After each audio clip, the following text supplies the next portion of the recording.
யாருக்கு மாலைகள் ஆவதென்று பூங்கொடிகள் பூக்கள் பூப்பதில்லை. யாருக்கு யார் சொந்தமாவதென்று தேவதைகள் வந்து சொல்வதில்லை. விதி என்ற காட்டிலே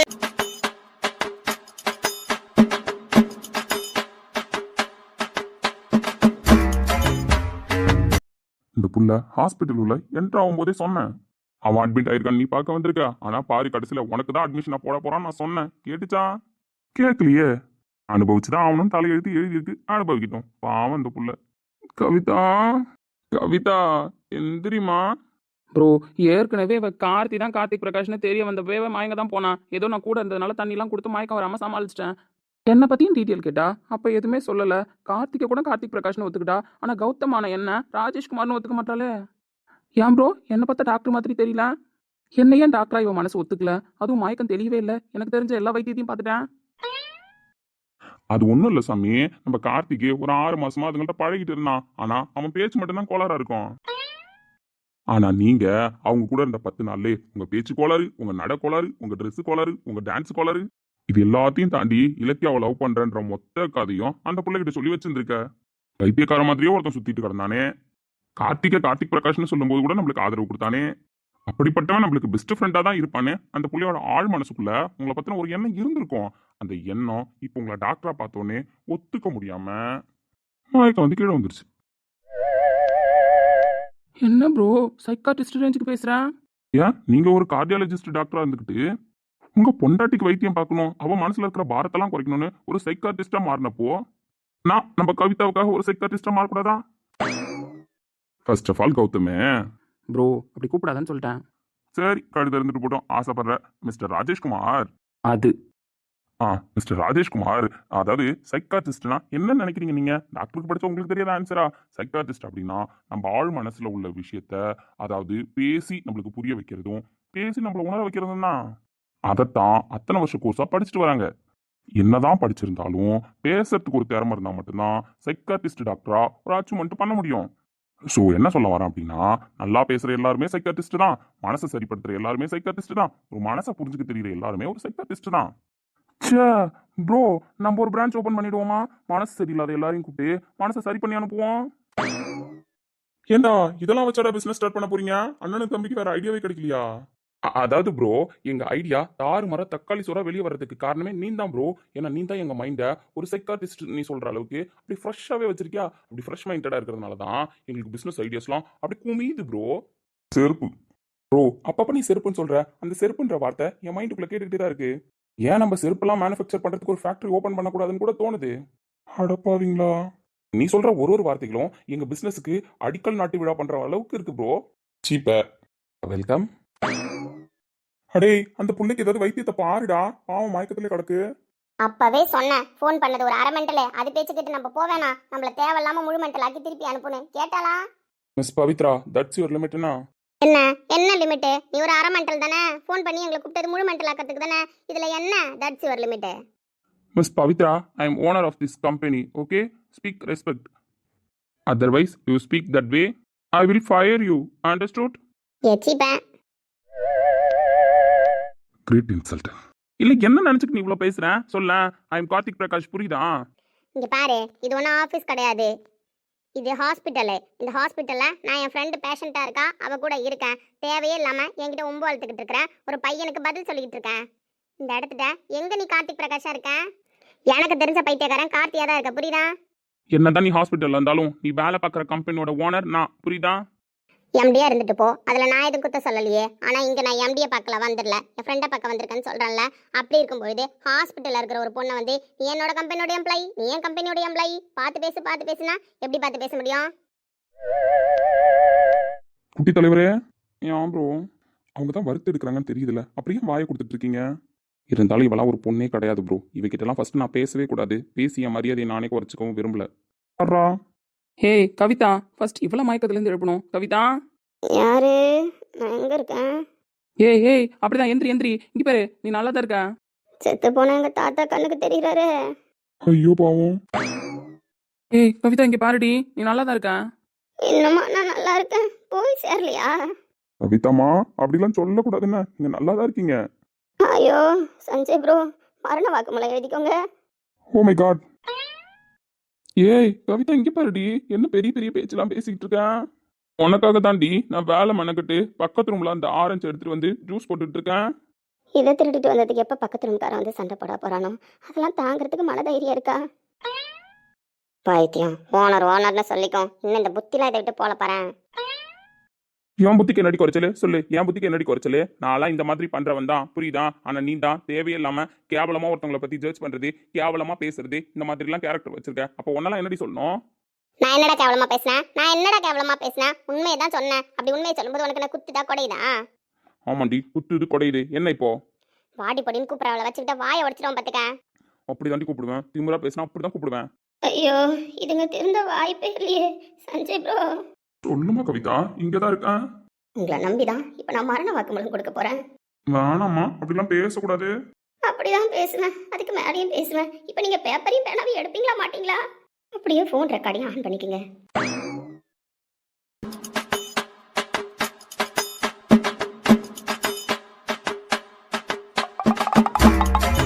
ஓ சஞ்சய் ப்ரோ, அதுதான் ஏதோ பேக்கு மாதிரி பேசுதுன்னா நீயும் பேப்பரையும் பேனாவையும் எடுத்து வச்சுட்டு உட்காந்துருக்க.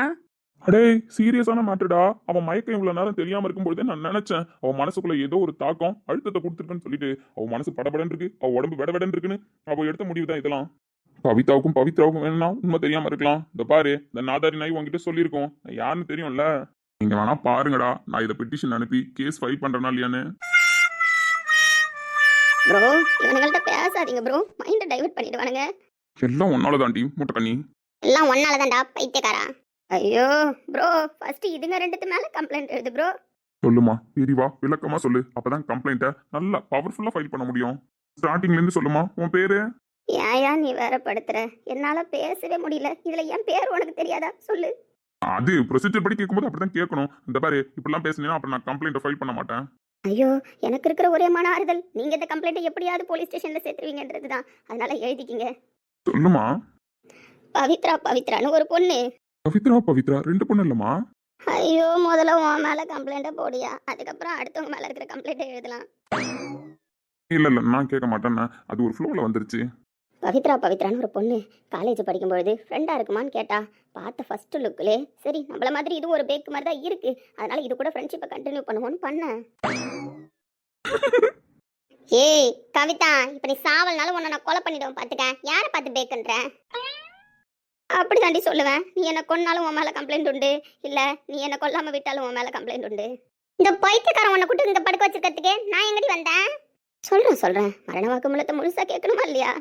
நீ சொல்லுமா. அப்படி அவ கூட ஃப்ரெண்ட் ஆகி ஃபர்ஸ்ட் செமஸ்டர்ல 4 அரியர் வச்சேன் ப்ரோ. அட கொடுமைய, அரியர் வச்சா பாஸ் பண்ண? என் முட்டை நீ என்கிட்ட அரியர்லாம் வச்சதே இல்லைன்னா. ஏய் மாய முடுடி. அரியர் வச்சு 4 வருஷத்துல அரியர் இல்லாத படிப்பெல்லாம் முடிச்சிட்டோம். ஏம்மா, இந்த படிப்பும் இதுக்கும் என்ன சம்மந்தமாகுது? எனக்கு டவுட்டா தான் இருக்கு. கேளுங்க சஞ்சய் சார், பைத்தியக்காரி மாதிரி உளறிட்டு இருக்கா. நான் ஒன்றும் பைத்தியக்காரி இல்லை, கரெக்டாக தான் சொல்கிறேன். ஏன்னா ஸ்டார்டிங்லேருந்து சொன்னாதானே எங்கே எது கனெக்ட் ஆச்சு, எப்போ எது மிங்கிள் ஆச்சுன்னு தெரியும். கரெக்டுண்ணா. நான் பண்ண ஒரே தப்பு 4 வருஷமாக இவ கூட ஃப்ரெண்ட்ஷிப்பில் இருந்தது தான். 4 வருஷம் ஃப்ரெண்ட்ஷிப்பையும் தொடர்ந்து 4 தெருவு அலைஞ்சி 4 கம்பெனி ஏறி இறங்கி நாங்கள் 2 பேரும் ரோடாக தெரிஞ்சு வேலை தேடும்பொழுது இந்த கார்த்தி அவன் கண்ணில் நாங்கள் பட்டுட்டோம். அப்படி ரோட்டோரம் எங்களை பார்த்த கார்த்திக்கு இவளோட முட்டை கண்ணு பிடிச்சதா, இல்லை இந்த டோரா பூஜி ஹேர் பிடிச்சதா, இல்லை பைத்தியக்காரி எப்போ பார்த்தாலும் திட்டிக்கிட்டே இருக்காளே இது பிடிச்சதான்னு தெரில. மூணுமே பிடிச்சிருந்தது. சீப்பேன் அவனே தான் ஒத்துக்கிட்டானே அவளை பிடிச்சிருந்ததுன்னு. அப்படி அவளை பிடிச்சதுனால இந்த கருணை கடல் எங்க எல்லாருக்கும் அவங்க கம்பெனில வேலைக்கு ஏற்பாடு பண்ணியிருக்கு. அது எங்களுக்கு தெரியல. ஆனா எங்க கூட சேர்ந்து அவனுக்கு அப்பாயின்மெண்ட் லெட்டர் வந்த மாதிரி அவ்வளோ ஃப்ராடு வேலை பார்த்து அந்த கம்பெனில எங்களுக்கு வேலை வாங்கி கொடுத்தான். அப்பவே ஃப்ராடு வேலை தான் பார்த்துருக்கு நாய். ஆமா, இவ திறமைக்கு அப்படியே பில் கட்ஸ் கூப்பிட்டு இருந்தாரு. அந்த கம்பெனியை விட்டுட்டு இந்த கம்பெனில வந்து ஜாயின் பண்ணா. நாய நம்ம அரியர் வச்சு படிச்சதுக்கு இந்த கம்பெனில வேலை கிடைச்சதுலாம் யாரோ செஞ்ச புண்ணியம். இந்த கருணை கடல் நம்மளுக்கு போட்ட பிச்சை. அதை விட்டுட்டு தேவையில்லாம பேசாதுன்னு. அப்படி சொல்லுடி, அப்படி சொல்லு. இல்லை சொல்லி பழகுன. சரி, பிள்ளைங்களுக்கு திறமெல்லாம் இருக்கு, படிச்சாலும் படிக்கலனாலும் வேலையில திறமையை காட்டுங்கன்னு சொல்லிட்டு உங்களுக்குலாம் வேலை போட்டு கொடுத்து வேலையும் சொல்லி கொடுத்து உங்க கூட பைத்தியக்கார மாதிரி சுத்தனதுக்கு நல்லா கேட்டாலே ஒரு கேள்வி மிஸ்யூஸ். அந்த மிஸ்யூஸ் தான் எங்க நடந்துச்சுன்னு தெரியல. எனக்கு கூட தெரியல. டே, அப்படி என்ன மிஸ்யூஸ் பண்ண? நீ சொல்லிட்டான். வாய மூடு, ஏதாவது பேசின வாயை உடச்சிடும் பாத்துக்க. திட்டுறா ப்ரோ. ஆனா கேவலமா ஏதோ வேலை பார்த்துருக்கேன், அதனாலதான் அந்த புள்ளையும் திட்டிருக்குன்னு. நான் ஒண்ணுமே பண்ணல ப்ரோ. சும்மா இருந்த என்கிட்ட வந்து அவ தான் என்ன டச் பண்ணா. சும்மா இருந்த என்கிட்ட வந்து எனக்கு வேணும்னு கேட்டா, நான் தரமாட்டேன்னு சொன்னதுக்கு சும்மா இருந்த என்ன அவ தான் உசு பேத்தி விட்டா. சும்மா இருந்த என்ன ஆமா சும்மா இருந்த இவனை பீப் சவுண்ட் போட்டு திட்டுவான் பாத்துக்க. ஆனாண்டி இந்த மாதிரி பேசிட்டே இருந்தா அப்புறம் என்ன நடந்துச்சு நான் எல்லார்கிட்டயும் சொல்ல வேண்டியது இருக்கும். இன்க்ளூடிங் அந்த கவிதாவோட மரண வாக்குமூலத்துல கூட இதை இன்க்ளூட் பண்ண வேண்டியது இருக்கும். வா, அவ மரண வாக்குமூலத்து கூட நான் இன்னொரு கேஸும் கொடுத்துறேன். அந்த மிஸ்யூஸ் எப்ப பண்ணனு நீ எனக்கு சொல்லி ஆகணும்னு. ஓ கடவுளே, மண்டை வலிக்குது. ஏ கவிதா, ப்ரோ முக்கியமான கெஸ்ட் தோற்காம பாரு ப்ரோ. இவனாச்சும் அந்த முட்டை கண்ணிக்காக 6 மாசம் பின்னாடி சுத்தி அலைஞ்சு தெரிஞ்சு எங்களுக்கு தொழிலே கத்து கொடுத்தான் ப்ரோ. அவனை கூட ஒரு பர்சன்ட்டும் பண்ணிச்சிருவேன். ஆனா தோனிக்கிட்டு பாரு, இது நல்லா திருட்டு கொட்டு.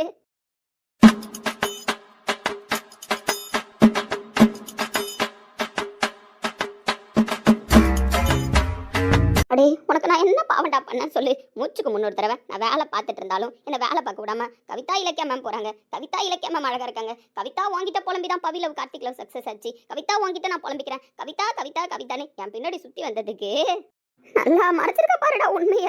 ஒண்ணுமே தெரியாத மாதிரி இருந்தியடா. என்னை விட பெரிய பேக்கு மாதிரி சுத்தி வந்தியடா. எப்படிடா டேய் உண்மையே சொல்லுடா. இந்த ஸ்டெட்டஸ்கோப்பு இந்த டாய்ஸ் ஐட்டம்ல வருமே அந்த ஸ்டெட்டஸ்கோப் தானே இந்த ஹாஸ்பிட்டலுக்கு நீயும் கார்த்திக் உடம்பு சரியில்லைன்னு பார்க்க வந்த? சொல்லுடா ஐயோ பாவம். சொல்லுடா நீ வாயை திறந்து சொல்லுடா. அவனாச்சும் ஓனர்ன்றத ஒரு அளவு என் மனசு ஏத்துக்குச்சு. நீலாம் டாக்டர்ன்றத என் மனசு ஏத்துக்கவே மாட்டேதுடா. ஏத்துக்கிட்டாலும் ஏத்துக்கலனாலும் அதானமா உண்மை. ஐயோ, அதுவும் சாதாரண டாக்டர்ல கவிதா, இதய அறுவை சிகிச்சை நிபுணர். அந்த இதய அறுவை சிகிச்சையை இலக்கிய மேம்க்கு மட்டும் தானே பண்ணிட்டு இருக்கணும். ஏன் சுத்தி இருக்கிற எல்லாத்துக்கும் பண்ணா? எங்களுக்குலாம் இருக்கிறதோ குட்டி குட்டி ஹார்ட். அது வெடிச்சிட்டா இவன் என்ன பண்ணுவான்? ஏய் இங்க பாரு, நான் ஒன்றும் வேணும்னு எல்லாம் பண்ணல. அவ வேணும்னு அங்கே வந்து நின்ன. எதுவாக இருந்தாலும் பரவாயில்ல, எப்படி நின்னாலும் பரவாயில்ல, எனக்கு அவ வேணும்னு வந்து நின்ன. அதான் நீங்க நின்னதுக்கு ஏத்த மாதிரி தோ லவ் சக்சஸ் ஆகிறதுக்கு முன்னாடி கல்யாணம் பண்ணி வச்சிட்டாங்களேப்பா. ஏ பாரு, கல்யாணம் ஆனது கௌதம்க்கு இலக்கியாவுக்கும் கிடையாது, ராஜேஷ்க்கு இலக்கியாவுக்கும். திருந்துதா பத்தியா நாயி? நான் தான் சொன்னல கவிதா, என் ஃப்ரெண்டு கௌதம் காணோன்னு. அடே அந்த வார்த்தையில தானே உன்னை நம்பிட்டேன்னு. இங்க பாரு கவிதா, புரியுதா? என்னைக்குமே உன் ஃப்ரெண்டா நான் இருப்பேன். ஆனா உன் ஃப்ரெண்டு பேரை நீ சேஞ்ச் பண்ணிக்கோ, ராஜேஷ்குமார்னு சொல்லிட்டு. நீ எப்படி என்கிட்ட ஃபன்னா ஜாலியா பேசுவியோ அதே மாதிரியே பேசு, நானும் திருப்பி பேசுவேன். ஆமா புரியுதா? நான் ராஜேஷ்குமார். இதுக்கப்புறம் கவிதாவும் ராஜேஷ்குமார் தான் ஃப்ரெண்டு, தவிர கவிதாவும் கௌதமும் ஃப்ரெண்டு கிடையாது. ஓ அப்படி. இங்க பாரு, எப்போ வேணாலும் நீ வந்து என்ன பார்க்கலாம், இல்ல நான் வந்து பார்க்கணும்னாலும் சொல்லு. எப்பவுமே நம்ம ஃப்ரெண்ட்ஷிப் எந்த விதத்திலையும் கெட்டு போகாது. ஆனா எந்த சூழ்நிலையும் என்னை கௌதம்னு கூப்பிடக்கூடாது. அட போட பைத்தியக்காரா, நீ கௌதம் தான். இந்த பாரு, நீ போட்டிருக்கிற இந்த வேஷத்தெல்லாம் என் மனசு கடைசி வரைக்கும் ஏத்துக்காது. என்னால இமேஜின் பண்ண முடியலடா கௌதமே. ஏய் அடி வாங்கிட்டு பார்த்துக்க. ஆமா சாகவே போறேன், இதுல இவர் அடிக்க போறாராம்ல. ஆமா எல்லாத்தையும் எழுதிட்டேன், இன்னும் ஏதாவது பேலன்ஸ் இருக்கா?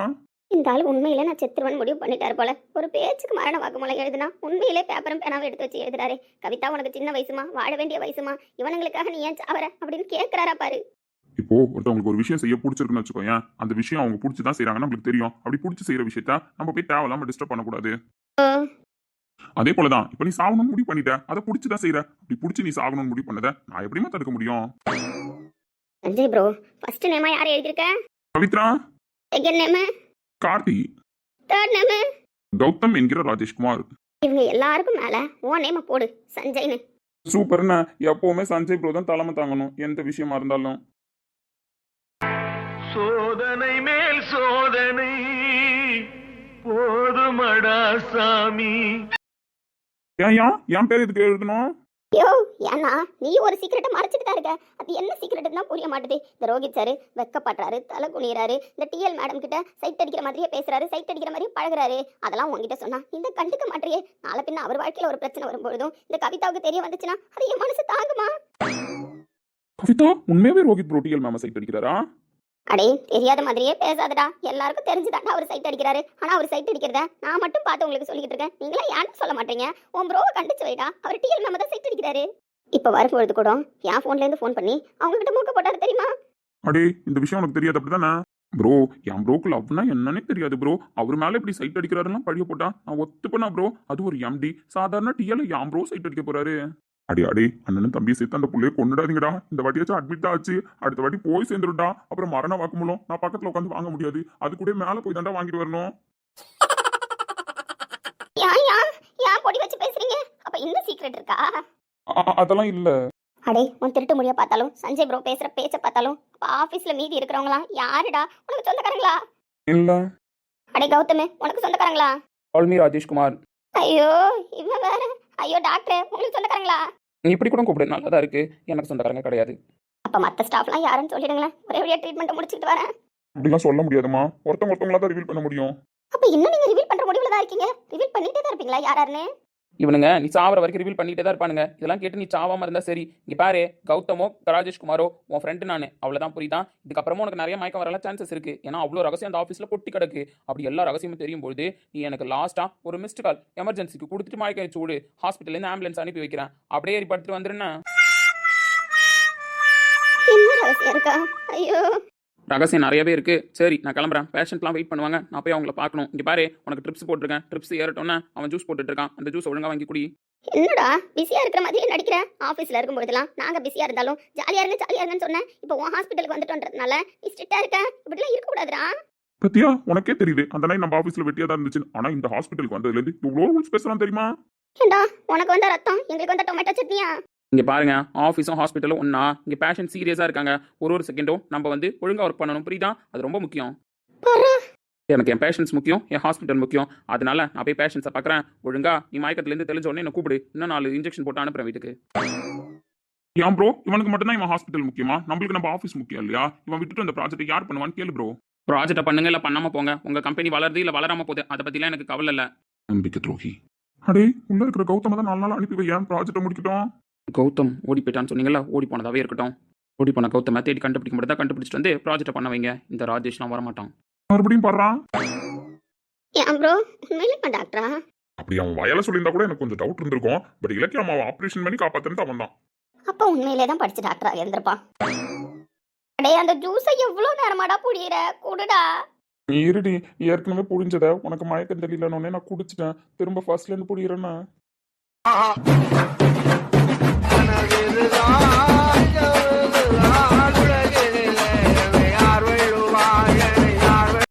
இங்க பாரு கவிதா, இன்னைக்கு ஃபுல்லா நீங்க இருந்து வர மாட்டேன்னா இங்கே இரு.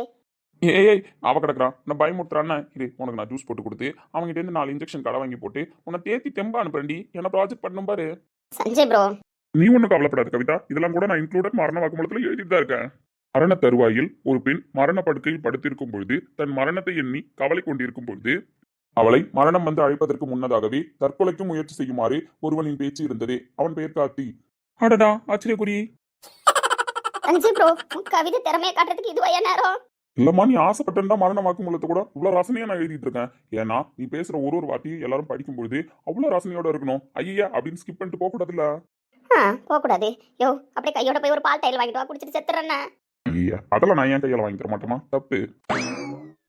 டேய், பக்கத்துல கட்ட கடக்கல ஏறா. முதல்ல அந்த தலையை போலப்போம். நான் போறேன்பா. எதுக்கு வீண் நோம்பு? நீயாச்சு அவனாச்சு உன் மரண வாக்குமூலமாச்சு. கவிதா, ஜூஸ் போட்டு வச்சிருக்கேன், நீ குடி. நான் போயிட்டு ஃபீவருக்கு இன்ஜெக்ஷன் போட்டு வரேன். நீ தான் அவன்கிட்ட இன்ஜெக்ஷன் போட்டுக்க மாட்டேன்னு சொன்னியடா. அது இந்த ஹாஸ்பிட்டல்ல வேற ஒரு டாக்டர் இருக்காங்க, அவங்கள்ட்ட போய் இன்ஜெக்ஷன் போட்டுட்டு வரேன். என் உடம்ப நான் பாத்துக்கணும்ல. போய் தொலை. அப்போ முடிவு பண்ணிட்ட உங்க வீட்டுக்கு என்ன கூப்பிட்டு போறதுன்னு, அப்படிதானே? ஆமா, அப்புறம் கல்யாணம் ஆயிடுச்சுல, நீங்க தானே என்னோட ஹஸ்பண்டு. ஸோ அப்படி இருக்கிற பட்சத்துல ஒன்று நான் உங்க கூட இருக்கணும், இல்லை நீங்க என் கூட இருக்கணும். இப்போதைக்கு நான் உங்க கூட இருக்க முடியாத சுச்சுவேஷன். அதனால என் கூட இருங்கன்னு நான் சொல்றேன். ஏன் அதையே தானே உங்க அப்பாவும் சொன்னாங்க. ஆமா, எங்க அப்பா சொல்லுவார் தான். ஏன்னா அவருக்கு புள்ள மேல பாசம் அதிகம். புள்ள ஆசைப்பட்ட வாழ்க்கை கிடைச்சிச்சுன்னு நினைச்சிட்டு அவர் ஏமாந்துட்டு இருக்காரு. ஆனா பையனுக்கு தானே தெரியும் உள்ள எவ்வளவு வலி இருக்குன்னு. உள்ளுக்குள்ள வலிக்குதா? ஏன் உள்ளுக்குள்ள உங்களுக்கு எப்படி வலிக்கும்? நீங்க தான் ராஜேஷ்குமார் ஆச்சே, இலக்கியாவை கல்யாணம் பண்ணியிருக்கீங்க. ஏன் எனக்கு ஒரு பாஸ்ட்ல கௌதம் இருந்த மாதிரி உங்களுக்கு ஒரு பாஸ்ட்ல இலக்கியா இருந்தாங்களா என்ன? திமிரு தானே இவளுக்கு.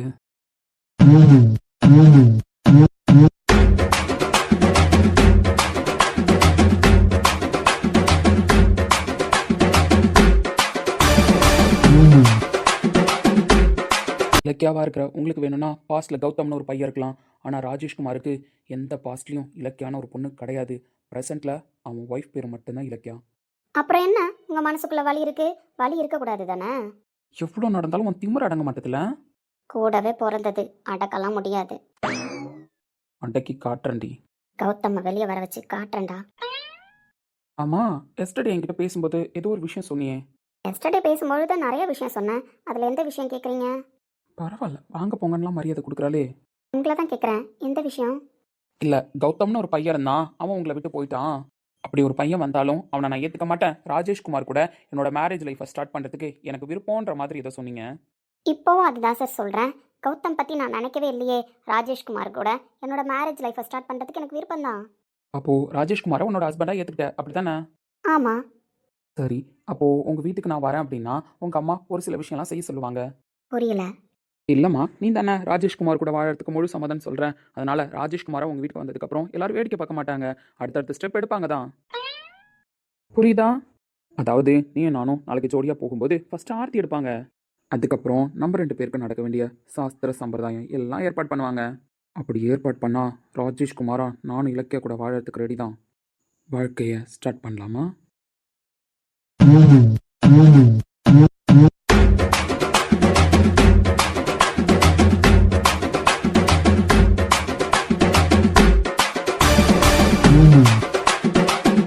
உன்னால் ராஜேஷ்குமாரா என்னை தொடவும் முடியாது, என் கூட வாழவும் முடியாதுடா. அதையும் மீறி நீ என்னை டெஸ்ட் பண்ணி பார்க்கறதுக்காக சொல்கிறேன். இப்போ கூட கதறி அழறதுக்கு நான் ரெடி தான். ஆனால் உன் கோவம்லாம் வெளியில் வரணும். உன் கோவம் வெளியில் வர்ற வரைக்கும் நான் இப்படி தாண்டா பேசுவேன். என்ன பதில் சொல்கிறேன்னு இப்போ பார்க்குறேன்டி. கௌதமாக உன்னை தொடும்பொழுது உன் மனசில் இருந்த காதல் வெளியே வந்துச்சு தான். ஆனால் அல்பத்தனமா நீ வாயை திறந்து சொல்லணும்னு ஆசைப்பட்டேன். ஆனால் அந்த ஆசையை கடைசி வரைக்கும் கொன்று புதைச்சிட்டியடி. இப்போவும் உனக்கு திமிரு ராஜேஷ்குமார் கூட வாழ்க்கையை ஸ்டார்ட் பண்ணுவேன்னு சொல்கிறேன். எப்படி ஸ்டார்ட் பண்ணுறேன்னு நான் பார்க்குறேன். என்ன இலக்கியா பதில காணோம்? இப்போ சொல்லு, நான் உன் கூட நாளைக்கு வீட்டுக்கு வரவா இல்லை நான் என் வேலையை பார்க்கவா? இவ்வளோ தைரியமாக பேசும்பொழுது நான் பேச மாட்டேன்னா என்ன? எனக்கு ராஜேஷ்குமார் கூட வாழ்க்கையை ஸ்டார்ட் பண்ணுறதுக்கு முழு விருப்பம்தான். புரியல. உங்களை மாதிரி புரியாமலாம் நான் பேச மாட்டேன். நீங்களும் நானும் சேர்ந்து வீட்டுக்கு போனோன்னா அதுக்கப்புறம் என்ன பண்ணுவாங்கன்னு எனக்கு தெரியும். You mean first night? நான் ரெடி தான். இவ்வளோ கொழுப்பு இவளுக்கு. இப்போ கூட ஈகோவை விட்டு கொடுத்து சாரி கேட்குறாளா பாரு. உன் கண்ணுலேருந்து ஒரு சொட்டு கண்ணீர் வருதா பாருடி. நீ இப்படி இருக்க எனக்கு மண்டைக்கு ஏறுதுடி. அதான் சொல்லிட்டேனே, எனக்கு எல்லாத்துக்குமே சம்மதம் சொல்லிட்டு அப்புறம் என்ன, நாளைக்கு போகலாம் தானே? அப்போ நாளைக்கு உங்கள் வீட்டுக்கு வந்துட்டேன் அப்படின்னா இதுக்கப்புறம் என்னோட ஒய்ஃபா நீ என்னை நல்லா பார்த்துக்க போகிற அப்படி தானே? யூ மீன் ராஜேஷ்குமாருக்கு ஒய்ஃபா இதுக்கப்புறம் லைஃப்பில் நடந்துக்க போகிறேன். ஆமாம். அதுக்கே உங்கள் வீடு வரைக்கும் போகணும்? தாலி கட்டின நாளையிலேருந்தே நான் உன் ஹஸ்பண்ட் தானே? ஆமாம். ஹஸ்பண்டுக்கு ஒன்றுனா ஒய்ஃப் செய்யலாம் தானே? செய்யலாம். சரி, நீ எல்லாத்துக்கும் சம்மதம் சொல்லிட்ட. பட் உங்கள் வீட்டுக்கு உன் கூட வரதுக்கு சம்மதம் சொல்கிறதுக்கு முன்னாடி என் மைண்டு ஃப்ரெஷ்ஷாக இருந்தால் தான் சொல்ல முடியும். காலையிலேருந்து பேஷண்ட்டை பார்த்து ஒரே ஸ்ட்ரெஸ்ஸாக இருக்கு. ரெஸ்ட் எடுங்க. ரெஸ்ட் எடுக்கலாம் தப்பு இல்லை, பட் ஒரே தலைவலியால இருக்கு. நீங்களே ஒரு டாக்டர் தான். அப்படி இருக்கும்பொழுது தலைவலிக்கு என்ன பண்ணணும்னு உங்களுக்கு தெரியாதா? டேப்லெட் எடுத்துக்கோங்க, இல்லை தைலம் தடவுங்க. என்னதான் நான் டாக்டராக இருந்தாலும் நான் தலைவலிக்கு உடனேலாம் டேப்லெட் எடுத்துக்க மாட்டேன். ரெஸ்ட் எடுத்தா தலைவலி சரியாகும் தான். பட் இன்னொரு 1 ஹவரில் எனக்கு ஒரு ஆப்ரேஷன் இருக்கு. ஸோ அதுக்குள்ளே தலைவலி சரியாகணும். டேப்லெட் போடுற பழக்கம் எனக்கு இல்லை பார்த்தியா? வேற என்ன பண்ண முடியும்? ஹெட் மசாஜ் பண்ணால் சரியாயிடும். அதாவது தலையை யாராவது பிடிச்சி விட்டாங்க அப்படின்னா சரியாகிடும். பிடிச்சி விட சொல்லுங்க. பிடிச்சி விட சொல்லுங்களா? யாரை பிடிச்சி விட சொல்லணும்? இல்லை, ஹெட் மசாஜ் பண்ணால் சரியாயிடும்னு சொன்னீங்க. ஸோ ஹெட் மசாஜ் யாராவது பண்ணுவாங்களான்னு கேட்டு அவங்கள பிடிச்சி விட சொல்லுங்க. ஹெட் மசாஜ் பண்ணுறதுக்கு ஒன்றும் கோர்ஸ் படிச்சுட்டு வர தேவையில்ல. அதுக்கு டாக்டராக இருக்கணும், வேறு யாராவது இருக்கணும்னு அவசியம் கிடையாது. அதாவது ஒரு ஹஸ்பண்டுக்கு ஹெட் டச் வரும்போது ஒரு ஒய்ஃப் பாசமாக அவள் கையால் அப்படியே தலையை லைட்டாக வருடி கொடுத்து அப்படியே மசாஜ் பண்ணி விட்டாலே சரியாகிடும். ரிலீஃபாக இருக்கும். ஸோ இப்போ நான் என்ன சொல்ல வரேன்னு உனக்கு புரிஞ்சிருக்கும். இதுக்கப்புறம் வரப்போகிற லைஃப்பில் நீயும் நானும் சேர்ந்து தான் வாழப்போகிறோம். உனக்கு ஒன்றுனா நான் பார்க்க போகிறேன், எனக்கு ஒன்றுனா நீ பார்க்க போகிற. கரெக்ட்? பார்க்க தானே போகிறோம். அதுவும் நாளைக்கு உங்கள் வீட்டுக்கு வர போகிறேன். அங்கே வந்ததுக்கப்புறம் எனக்கு எதுவுமே தெரியாது. அப்படி இருக்கும்பொழுது எல்லாம் பார்த்து நீ தானே பண்ண போகிற. எது இவனுக்கு ஒன்றும் தெரியாது. செவ்வறு எறி குதிச்சு எப்படி வந்தால் ஏன் ரூமுக்கு வரலாம், திரும்ப எப்படி எகிரி குதிச்சா வெளியில் போகலான்னு எல்லாத்தையும் தெரிஞ்சு வச்சிருப்பான். ஆனால் இவனுக்கு ஒன்றும் தெரியாதான். என்ன? ஆமாம், உங்களுக்கு எதுவுமே தெரியாது. எங்கள் வீட்டு வாசப்படி கூட எந்த பக்கம் இருக்குன்னு தெரியாது. அதனால நாங்கள் தானே கையை பிடிச்சி கூப்பிட்டுட்டு போகணும். உங்களுக்கு தேவையானது எல்லாத்தையும் பண்ணணும். கரெக்ட். எனக்கு தேவையான எல்லாத்தையும் நீங்கள் தானே பண்ணணும். ஸோ இப்போலேருந்தே ஸ்டார்ட் பண்ணுவோம். எனக்கு ஒரு நம்பிக்கை வரணும்ல. என்ன நீ பத்திரமா பார்த்துப்பேனே. இவ்வளோ அழகாக என் கண்ணு முன்னாடி ஒரு ஒய்ஃப் நிற்கும்பொழுது அவள் கையால் மசாஜ் பண்ணால் தலைவலி உடனே சரியாகிடும்னு எனக்கு தோணுது. ஸோ தலையை பிடிச்சு விட்றியா?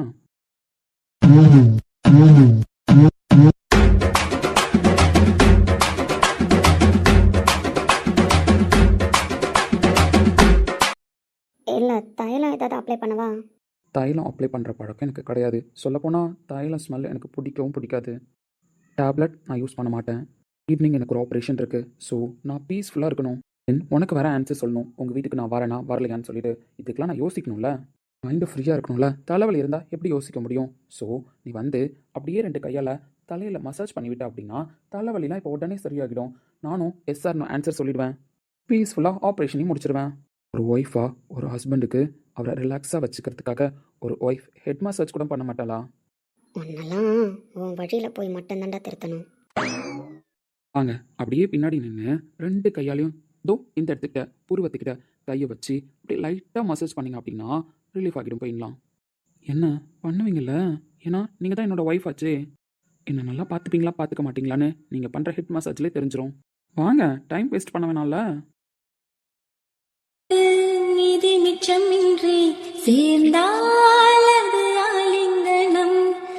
இங்கேயா? இலக்கியா, ம் massage in circular motion. Apply the pressure in small circle. Okay? நோகாமல் என் தோளில் சாய்ந்தால் போதும், உன்னுனி மூக்கை காதோடு நுழைத்தால் போதும், கண்ணோடு கண் பார்க்கும் காதல் போதும், இரு கண் கொண்ட தூரம் போல் தள்ளியிரு போதும், பெண்மையில் பேராண்மை ஆண்மையில் ஓர் பெண்மை கண்டறியும் நேரம் இது காதலனே. இப்போ ஓகேவா? நல்லா இருக்கு. இது வரைக்கும் இந்த மாதிரி ஒரு மசாஜ் ஃபீலை நான் அனுபவிச்சதே இல்லை. ஒய்ஃபா ஒரு ஹெட் மசாஜ் பண்ணி ஹஸ்பண்டை இவ்வளோ ரிலாக்ஸ் பண்ணுற நீங்கள் எனக்கு ஒய்ஃபாக அமைஞ்சதில் எனக்கு ரொம்ப சந்தோஷம். திமிரு தானே இவனுக்கு. எனக்கு இந்த ராஜேஷை பிடிக்கல, எனக்கு என் கௌதம் தான் வேணும். டேய் கௌதம், என்கிட்ட பேசுடா அப்படின்னு உன்னை கேட்க வைக்கிறேன்டி. நல்லா சூப்பராக இருக்கு. அப்படிதான் நல்லா மசாஜ் பண்ணுங்கண்ணா. மசாஜ் பண்ணிக்கிட்டு தானே இருக்கேன். இப்போ சொல்லுங்க, நாளைக்கு வீட்டுக்கு போகலாம்ல? யோசிச்சுட்டே இருக்கேன். பெயின் குறையிடும்னா யோசிக்கிறேன். உடனே கேட்டா எப்படி? திமிரு தானே இவனுக்கு. இவனை எப்படி சம்மதிக்க வைக்கிறது? நம்மள டச் பண்ணி மசாஜ் பண்ணுன்னு சொல்ற அளவுக்கு இவனுக்கு திமிரு ஆயிடுச்சு. என்ன பண்ணலாம்? ஏங்க, யாரு? அதாங்க உங்க ஒய்ஃப் இலக்கியா. சொல்லுங்க. இந்த மாதிரி ஹெட் மசாஜ் பண்ணதுல இப்போ உங்களுக்கு கொஞ்சம் ரிலாக்ஸா இருக்கா? இருக்கு. ஸோ எனக்கு தெரிஞ்ச இன்னொரு மெத்தட் பண்ணட்டுமா? இன்னொரு மெத்தடா? ஆமா. அது என்ன? அதாவது அப்படியே மசாஜ் பண்ணிக்கிட்டு இருந்தா வலி குறையாது. மைண்ட் ரிலாக்ஸ் ஆகணும் அப்படின்னா இப்போ நீங்கள் ஸ்ட்ரெஸ்ஸாக இருக்கீங்க, அந்த ஸ்ட்ரெஸ் குறைஞ்சாதானே உங்கள் தலைவலி போகும். ஒரு மாதிரி பார்த்தது யாரு, அது மாதிரி பேசியதாரு, புது மாதிரி தொட்டது யாரு, என் மாதிரி யாரு, வெள்ளையாள். ஏய், என்ன பண்ற? இல்லை, நீங்கள் தானே தலை வலிக்குது ரொம்ப அதிகமாக இருக்குது, மைண்ட் ரிலாக்ஸாக இல்லை அப்படின்னு சொன்னீங்க. ஸோ இந்த மாதிரி மைண்ட் ரிலாக்ஸாக இல்லாமல் இருந்தாலோ இல்லை மனசு கஷ்டமாக இருந்தாலோ ஒரு ட்ரீட்மெண்ட் பண்ணால் சரியாகிடும்னு எனக்கு யாரோ எப்போவோ ரிமைண்ட் பண்ணி சொன்ன மாதிரி இருக்குது. ஸோ அதான் அந்த மெத்தடை உங்களுக்கு யூஸ் பண்ணலான்னு. வைத்தியக்காரி நம்ம கிட்ட நம்மளுக்கே திருப்பி போடுறா பாத்தியா? இங்கே வலிக்குதா? ம் இங்கே வலிக்குதா? ம் ஸோ எங்கே வலிக்குதுன்னு உங்களுக்கு சரியாக சொல்ல தெரியல. அப்போ என் ட்ரீட்மெண்ட் தான் கரெக்டு. அதனால் என் ட்ரீட்மெண்ட் நான் பண்ணுறேன். அப்போ உங்களுக்கு மொத்தமாக எந்த இடத்துல எந்த பெயின் இருந்தாலும் சரியாகிடும்ண்ணே. ஐயோ, என்னென்னவோ பண்ணுது. ஒரே ஒரு நாள் டச் பண்ணி பேசியிருப்பாளா? பண்ணதில்லையே. அன்னைக்கு போதையில் பேசினா அது கூட நம்மளுக்கு ஜிவ்வுன்னு இல்லை. ஆனால் இன்னைக்கு இலக்கியாவா முழு மனசோட நம்மளை தொட்டான்னு தெரியுது. இருந்தாலும் அக்செப்ட் பண்ணிக்க முடியாதுண்ணே. வைத்தியக்காரி எப்போல்லாம் நான் அக்செப்ட் பண்ணிக்க மாட்டேனோ அப்போல்லாம் தொட்டு பேசுவா. மற்ற டைம்லலாம் வரப்பாவே நின்னாண்ணே. என்னங்க ஸ்டார்ட் பண்ணலாமா? ஏய் கையடா.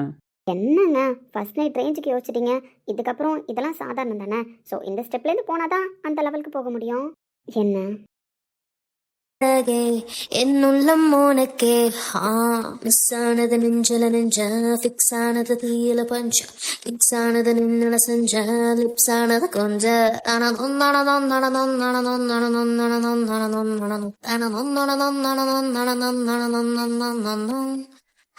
சுகவாசி என்னை வந்து சுவாசி வட்ட வட்டாவில் நிலவில் வந்து. இதுக்கு மேலே ஒரு செகண்ட் இவ கண்ணை பார்த்தோம், நம்ம பார்த்த வேலைக்கு மேலே பெரிய வேலையாக பார்த்து விட்ருவா. டே அப்படிலாம் நீ அக்செப்ட் பண்ணிட்டு அவள் ஏதாவது பண்ணிட்டா உடனே சமாதானம் மோடுக்கு போயிடுவோம். இவ பண்ண தப்ப இவ ஒத்துக்கணும், என்கிட்ட மன்னிப்பு கேட்கணும். முடியாதுடா, உங்ககிட்ட மன்னிப்பு கேட்க முடியாது. என்னங்க கொடுக்கவா? டேய் கையடி, எனக்கு இதெல்லாம் பிடிக்காது. இதுவே பிடிக்காதுன்னா அப்புறம் நீங்கள் எதுதான் சொன்னீங்க? ஏங்க நில்லுங்க. வீட்டுக்கு போகலாமான்னு சொல்லிட்டு போங்க. இல்லை தலைவலி அதிகமாக இருந்தாலும் திரும்ப வாங்க, நான் சரி பண்ணுறேன்.